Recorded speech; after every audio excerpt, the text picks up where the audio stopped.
Hello, good morning. എല്ലാവരും ചായയൊക്കെ കുടിച്ചോ? ഞാൻ അതാ ഇപ്പോഴും നാട്ടിൽ തന്നെ കേട്ടോ. ഇവിടെ വന്നു കഴിഞ്ഞാൽ എനിക്ക് പോകാനേ തോന്നൂല കേട്ടോ. തന്നെ കുറച്ചധികം ദിവസമായി വന്നിട്ട് ഈ വീക്ക് എന്തായാലും പോകണമെന്നാണ് വിചാരിക്കുന്നത്.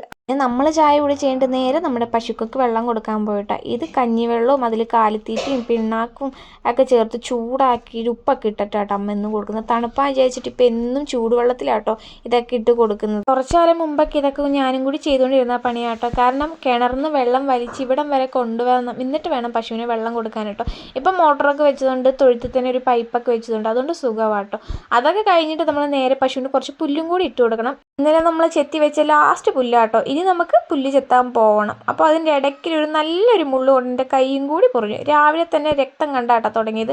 തൊഴുത്തിലെ പണിയൊക്കെ കഴിഞ്ഞപ്പോൾ അച്ഛനൊരു കഷ്ണം കപ്പ അവിടെ കൊണ്ടുവച്ചിട്ടുണ്ടായിരുന്നു. ഞാനും അമ്മയെ തട്ടി വെട്ടി പുഴുങ്ങാൻ വെച്ചിട്ടുണ്ട് കേട്ടോ. അപ്പോൾ രാവിലത്തെ വിശേഷങ്ങൾ ഇത്രയൊക്കെ ഉള്ളൂ. അപ്പോൾ എല്ലാവർക്കും ഹാവ് എ നൈസ് ഡേ.